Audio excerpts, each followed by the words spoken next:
خوبصورت آپ کے جو ہے مرثیہ لکھا جو دنیا کے مشہور ترین مرثیوں میں شامل ہوا، پس با زبان پرگلا اوں بضعت رسول. یعنی مرثیہ شروع ہوتا ہے جب حضرت زینب کی نظر اپنے بھائی کے جنازے پر پڑتی ہے جو پیغمبر اکرم کی آغوش میں پلا حسین، اس کے جنازے کو، بے سر جنازے کو دیکھتی ہے کہ خاک و خون میں لتھڑا ہوا ہے، تو فوراً کہتی ہے بس با زبان پرگلا اوں بضعت رسول. یعنی رسول کی جگر، نور چشمی جگر کے ٹکڑے زینب نے پرگلا زبان سے رو در مدینہ کرد، یا ایہا الرسول، مدینہ کی طرف رخ کر کے کہا یا رسول، این کشتہ فتات با ہاموں حسین توست. یہ جو جنازہ پڑا ہوا ہے کیا یہ تیرا حسین ہے؟ ویں سید دست و پازد در خون حسین توست. وہ جو ایک شکار کی طرح سے اپنے خون اور خاک میں ہاتھ اور پیر ملا ہے، یہ تیرا حسین ہے؟ تو آپ دیکھ رہے ہیں کس درد سے یہ مرثیہ شروع ہوا ہے. تو یہی مرثیوں کی آپ کے جب آمد بر صغیر میں ہوئی تو سلاطین قطب شاہی ہوں یا عادل شاہی ہوں یا بہمنی سلطنت ہو، انہوں نے روایت آپ کے مرثیہ برقرار رکھی. اور آپ دیکھ رہے ہیں کہ ہم کو نصرتی، ہاشمی، محمد خلی اور کئی آپ کے جو ہے شاعر، جیسے ابھی میں نے عرض کیا کہ اشرف بیابونی وغیرہ نے مرثیہ لکھے، اور مرثیہ پھر دکن میں رواج پایا. یہ پرانی اردو زبان میں دکنی میں رواج پانے کے بعد جب آیا تو اردو کے جو باوائے ادب یعنی اردو کے ولی دکنی نے بھی مرثیہ لکھا. اس وقت 1141واں آپ کے ہجری تھا، یعنی 300 سال پہلے. کیا کہتے ہیں؟ کیا حاطف نے، ولی دکنی، کیا حاطف نے یوں تعریف معقول، ولی کا سخن ہے حق پاس مقبول. ہوا ہے ختم جب یوں درد کا حال، تھا 1141واں سال. تو 1141ویں ہجری کو بابائے اردو یعنی ولی دکنی نے مرثیہ لکھا اور اس مرثیے کا نام لیا درد کا حال. تو معلوم یہ ہوا کہ مرثیہ اردو کی یعنی پیدائش سے یا پرانی اردو سے جڑا ہوا ہے. اسی لیے کسی نے کہا آنچ خوباں ہمیں دارن تو تنہا داری. جو خوب لوگوں کے پاس فطرت میں ہوتا ہے وہ پوری چیزیں تیرے پاس ہیں. اسی وجہ سے ہم دیکھتے ہیں کہ رضوی صاحب مرثیے میں غزل کا تغزل ہے، مرثیے میں قصیدے کا شکوہ ہے، مرثیے میں تمطراق ہے، مرثیے میں مثنوی کی آپ کے جو ہے تسلسل ہے، مرثیے میں آپ محاورے دیکھیں، ضرب المثل دیکھیں، روزمرہ دیکھیں، اس کے محاسن کو دیکھیں، تشبیہات، کنائے اور آپ استعارات، اس کے علاوہ ثنائے معنوی، ثنائے لفظی، کیا چیز نہیں ہے، کون سی فصاحت نہیں ہے، کون سی بلاغت نہیں ہے جو مرثیے میں نہیں. تو مرثیہ در حقیقت نہ صرف مکالمہ نگاری کا نام ہے، نہ صرف واقعہ نگاری کا نام ہے، نہ صرف جذبات نگاری اور منظر نگاری کا نام ہے، بلکہ سب سے اہم چیز جو مرثیے میں ہے وہ مرثیہ تہذیب کا ایک پورا شاہکار ہے، انسانیت کا آپ کے جو ہے شاہکار ہے. اس میں مرثیہ رونے رلانے کی فقط چیز نہیں، مرثیہ درد کی چیز ہے، لیکن مرثیہ خودداری، عین عزت نفسی کی تعلیم دیتا ہے. تو آپ دیکھ رہے ہیں کہ مرثیے کی جو وضع ہے اور مرثیہ، تو آج سوال یہ ہوتا ہے کیا آج کے دور میں جو 21ویں صدی میں ہم ہیں مرثیے کی ضرورت ہے؟ ہاں، ہر دور سے زیادہ مرثیے کی ضرورت ہے، مرثیے کے افکار و مطالب کی ضرورت ہے. آپ دیکھ رہے ہیں کہ اس وقت احترام آدمی کی ضرورت ہے، فضیلت آدمی کو آدمی بھول چکا ہے. یعنی مائی وے از دا ہائی وے کہنے والے لوگ آ چکے ہیں کہ اگر آپ میرے چیزوں کو، میری آپ کی فکر کو نہیں مانتے تو یعنی آپ انسانیت سے دور ہیں. تو ایسے معاشرے میں، ایسے پرآش و ماحول میں صرف مرثیے کے ضابطۂ اخلاق کی ضرورت ہے، اس کی خوش عہدی کی ضرورت ہے، مرثیے کی خوش کرداری، مرثیے کی خوش فضائی، مرثیے کی خوش عملی کی ضرورت ہے، اس کے پاکیزہ کرداروں کی ضرورت ہے. تو میں سمجھتا ہوں کہ مرثیے کی کتاب میں کوئی ایسا درس اخلاق نہ ہوگا جو اس میں موجود نہ ہو. آپ کو کہیں پر مرثیے کے بند میں حلم ملے گا، کہیں پر اس میں علم کی روشنی ملے گی، صداقت ہے، شجاعت ہے، امانت ہے، سخاوت ہے، محبت ہے، شفقت ہے، تحمل اور صبر و تشکر اور اتحاد اور اتفاق ہے. تو اسی لیے مرثیے کو انسان سازی کا شاہکار کہا گیا ہے. ہمارے پاس فارسی میں فردوسی کا شاہنامہ ہے، لیکن شاہنامے میں خود فردوسی کہتا ہے کہ منم ساختم رستم داستان، میں نے رستم داستان کو ولی، وہ کہتے ہیں کہ وگرنہ یلی بودے در سیستان، وہ تو ایک معمولی سا وحشی تھا جو جنگلوں میں پھرتا تھا. میں نے اپنے منہ قلم سے، میں نے اپنے قلم کی طاقت سے اسے ہیرو بنایا ہے. لیکن میں کیا بیان کروں کہ واقع کربلا کی عظمت کیا ہے، کیا نواس رسول اور اس خانواد رسول کی عظمت ہے کہ میر انیس کہتے ہیں کہ عاجز ہیں فرزدق و دبل وائل و صحباں، میں آپ کی کیا مدح کر سکوں مولا. یہاں تو بڑے بڑے آپ کے جو ہے عربی شعراء نے بھی آپ کے قلم کو ٹیک دیا ہے. تو معلوم یہ ہوا کہ کمال انسانیت کے جو نمونے اور شرافت اور آدمیت کے جو مجسمے جو کربلا میں ان اپنی دنیا کو درس دے رہے تھے، اس کو کسی طریقے سے نظم کرنا اور فیضیاب بتانا اگر کسی نظم میں ہے تو وہ نظم ہے آپ کے مرثیہ. اور مرثیہ مخصوصاً اردو مرثیے کی بات میں کر رہا ہوں. اردو مرثیہ وہ ہے جس کے لیے آپ مقدمہ حالی کو دیکھ لیجئے. حالی کہتے ہیں کہ ہر چیز کو تو پڑھا جائے لیکن مرثیے سے روگردانی نہ کی جائے.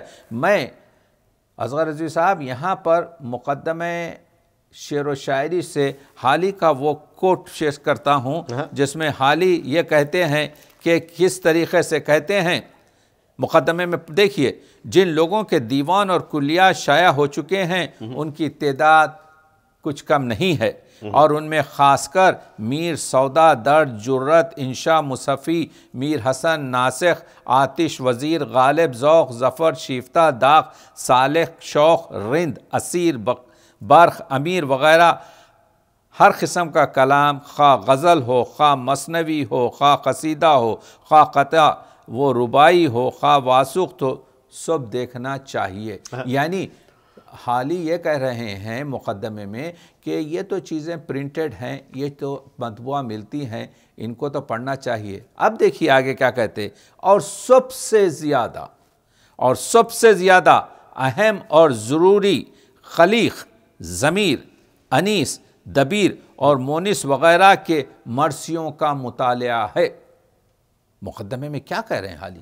حالی یہ کہہ رہے ہیں کہ وہ حالی جو کہہ رہے ہیں کہ اردو کی شاعری میں جو ہے آپ کے جو ہے عفونت سنڈاس سے بدتر ہے، وہ حالی کہہ رہے ہیں اگر تم چاہتے ہو کہ زبان کو پاکیزہ رکھو، اگر تم چاہتے ہو زبان آپ کے ترقی کرے اور ترقی آگے بڑھتی رہے تو مرثیوں کا مطالعہ ضروری ہے. تو معلوم یہ ہوا کہ مرثیہ جو ہے سکھاتا ہے کہ کس طریقے سے ایک آقا اپنے غلام کے ساتھ رفتار کرے، کس طریقے سے زوجہ شوہر سے بات چیت کرے، کس طریقے سے بھائی بھائی کے ساتھ گفتگو کرے. یہی نہیں بلکہ اخوت، عزت نفسی، خودداری، قناعت، استغنا. تو 8 یا 10% شعر ہیں جو بین کے شعر ہیں. پڑھنا چاہیں پڑھیے، نہیں پڑھنا چاہتے مت پڑھیے. لیکن مرثیہ جو ہے ایک بہتی ہوئی آپ کے جو ہے دریا ہے جس سے اپنی خشک زمینوں کو سیراب کرنا چاہیے. تو میں یہی کہہ رہا تھا کہ جو مجدد عصر اردو ہیں، حالی جیسی شخصیت، وہ کہتے ہیں کہ مرثیے سے روگردانی نہیں کرنی چاہیے. تو ہمارے پاس جیسا آپ نے کہا 6,000 کے قریب اس وقت مطبوعہ مرثیہ موجود ہیں.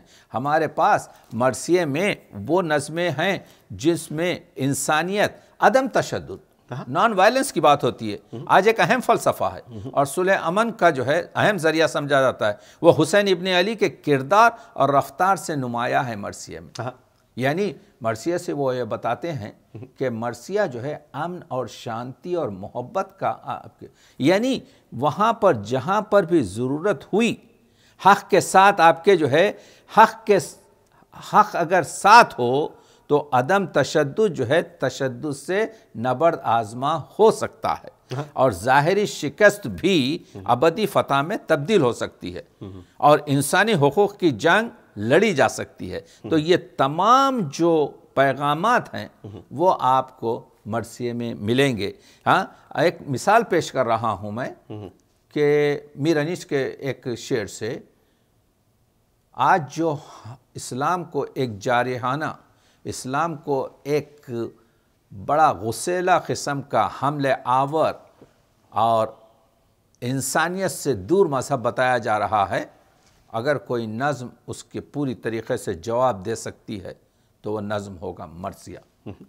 دیکھیے، جب خیمے فرات کے کنارے نصب کیے گئے اور شمر نے کہا کہ حضرت عباس سے کہ یہاں سے خیمے ہٹا لیے جائیں، اور حضرت عباس ڈٹ گئے تھے، لیکن امام حسین نے آپ کے جو ہے حکم دیا کہ بھائی خیمے ہٹا لو، ابھی وقت ہمارا جنگ کا نہیں آیا ہے. تو اس وقت میر انیس نے ایک شعر حضرت عباس کی زبان سے پیش کر دیا، سبقت کسی سے ہم نہیں کرتے لڑائی میں، سبقت کسی سے ہم نہیں کرتے لڑائی میں. We are not the offensive people, ہم حملہ آور نہیں ہیں، ہم جارحانہ اقدام نہیں کرتے. سبقت کسی سے ہم نہیں کرتے لڑائی میں، بس کہہ دیا کہ پاؤں نہ رکھنا ترائی میں. یعنی جب تم ہماری اس لائن کو کراس کرو گے، تم ہمارے اس میدان کو آپ کے جو ہے اپنے گھوڑوں سے روندنے کی کوشش کرو گے تو ہم سیسا پلائی ہوئی دیوار بن جاتے ہیں. تو معلوم یہ ہوا کہ آج کی اس دنیا میں جہاں قدریں روبہ زوال ہیں، اس امر کی شدید ضرورت ہے کہ مرثیے کے افکار، مرثیے کے آثار، مرثیے کے اقدار کی اشاعت کی جائے. دنیاوی معاشروں اور بوکھلائے ہوئے انسانوں کو وسیع تر پیمانے پر یہاں کی بد عہدی، بد کرداری، بے وفائی اور بے عملی کے شکنجوں میں پھنسی ہوئی دنیا کو اگر اثر نو مسلم اخلاقی قدروں سے دینے کو، ایمان کو استوار کرنے کی ضرورت ہوگی تو آپ کو مرثیہ پیش کرنا پڑے گا. کیونکہ مرثیہ وہ ہے جو اخلاق سازی بھی سکھاتا ہے، مرثیہ وہ ہے جو انسان سازی بھی سکھاتا ہے، مرثیہ وہ ہے جو انسان کے اندر فضیلت فضیلت انسان جو ہوئی ہے اس کو بتاتا ہے کہ کس طریقے سے آپ کے اور اپنی حدوں کو بھی کرتا ہے. اسی لیے میر انیس نے کہا تھا کہ کسی کا دل نہ کیا ہم نے پائمال کبھی، چلے جو راہ تو چوٹی کو بھی بچا کے چلے. یعنی ایک معمولی سی شخصیت بھی اگر ہو تو اس کے دل کو بھی نہیں دھکاتے. اور دوسری طرف کہتے ہیں کہ انسان بغیر کوشش کے کچھ نہیں ہوتا. قرآن مجید کی آیت ہے کہ انسان صحیح کے بغیر کچھ نہیں ہے، کوشش کے بغیر کچھ نہیں ہے. جو آبرو کا ہے طالب تو کر عرق ریزی، یہ کشمکش ہوئی تب پھول سے گلاب بنا، یہ کشمکش ہوئی تب پھول سے گلاب بنا. تو آپ دیکھ رہے ہیں کہ کس طریقے سے مرثیہ اگرچہ کہ یعنی ایک واقعات نگاری اور ایک عظیم سانحہ اور ایک عظیم واقعے کی نظم ہے، لیکن جہاں کہیں بھی موقع ملتا ہے اس میں وہ چیزیں پیش کی جاتی ہیں جو ایک معاشرے کے لیے، جو ایک سماج کے لیے، جو ایک فرد کے لیے. تو فرد سازی بھی ہے، اس میں جماعت سازی بھی ہے، اس میں جہان سازی بھی ہے، اس میں خود شناسی بھی ہے، اس میں جہان شناسی بھی ہے، اس میں خدا شناسی بھی ہے. اور اس کے لیے وہ جو ضمیر کی جو روشن دلی ہے وہ مرثیے کے آپ کو ہر جگہ محسوس ہوگی. اور یہ چیزیں آ کر عرض کر رہا تھا میں کہ دکنی مرثیہ آگے بڑھا ہے اور آگے بڑھ کر اس زمانے میں پھیلا تو سودا نے 34 سے زیادہ مرثیے اصغر رضوی صاحب 34 سے زیادہ مرثیے میر تقی میر نے کہ آپ کے کلام میں موجود ہیں. سودا نے آپ کے جو ہے مرثیے پر تقی گھانسی پر اعتراض کر کے بتایا کہ ٹھیک ہے اس میں عقیدت ہے لیکن تم کو چاہیے کہ مرثیہ بھی لکھیں. تو پوری شاعری کی جو حدیں ہیں اسی میں آپ کے مرثیہ آپ کے جو ہے تصنیف ہوگا. اور وہ دور بھی گزرا میر تقی میر اور میر سودا اور اس زمانے میں حاتم اور مسکین اور گدا وغیرہ شاعروں سے گزر کر جب مرثیہ ابتدائی دور سے ارتقائی دور کو طے کرتا ہوا جب نقروی دور میں پہنچا سلور پیریڈ میں پہنچا تو 4 ستون ہم کو نظر آتے ہیں. ایک طرف آپ دیکھتے ہیں کہ میر مستحسن خلیق ہیں جو میر انیس کے والد ہوتے ہیں اور جو میر حسن کے بیٹے ہیں. دوسری طرف آپ دیکھتے ہیں کہ ایک نو مسلم شاعر ہے جن کا نام ہے چھنو لال دلگیر جنہوں نے آپ کے کئی 100 مرثیے لکھے ہیں اور کئی 100 مرثیوں میں اس کی 6 جلدیں ان کے مراثی کی جو نول کشور سے آج سے 140 سال پہلے چھپی ہیں اس حقیر کے کتب خانے میں موجود ہیں. تیسرا بڑا شاعر جو میر جعفر فصیح ہیں. میر جعفر فصیح کی میں کیا بات کروں, انہوں نے زندگی آپ کے عادی سے زیادہ اپنی زندگی کربلا میں گزار دی لیکن اردو ادب کی خدمت کی ہے اور ہمیشہ آپ کے مرثیہ تصنیف کیا ہے. اور چوتھا بڑا شاعر آپ کے مظفر ضمیر ہیں. مظفر ضمیر وہ شخص ہیں جنہوں نے مرثیے کو نہ صرف مرثیے کے مسدس رواج کو پوری طریقے سے پھیلایا بلکہ مرثیے کو 9 جز میں تقسیم کیا.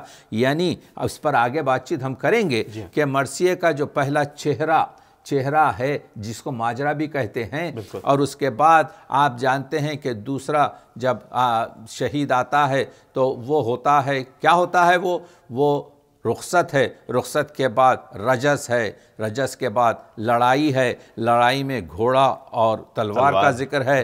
اس کے بعد شہادت ہے اور شہادت کے بعد بین ہے اور دعا ہے. تو اس طریقے سے یہ 9 جو جز ہیں اجزاء اس کو بھی میر ضمیر میں اسی لیے میر ضمیر نے کہا تھا 10 میں کہوں 100 میں کہوں یہ طرز ہے میرا جو بھی کہے اس طرز 10 میں کہوں 100 میں کہوں یہ درد ہے میرا جو بھی کہے اس طرز میں شاگرد ہے میرا. بالکل ڈاکٹر صاحب جو آپ بیان کر رہے ہیں اس کو ہم ابھی آگے مزید بڑھائیں گے مگر اس نقرئی دور سے پہلے میں ذکر کرتا چلوں کہ غالب نے بھی مرثیے کے 3 بند کہے اور اس کے علاوہ ذوق نے بھی مرثیے کہے اور غالب نے تو خیر یہ کہہ کر قلم رکھ دیا کہ جناب یہ انیس و دبیر کا کام ہے یہ ہم سے نہیں ہوگا. اس گفتگو کے سلسلے کو انشاءاللہ ہم اگلے پروگراموں میں مزید بڑھاتے ہیں. ہمارے ساتھ رہیے گا. بہت شکریہ. خدا حافظ.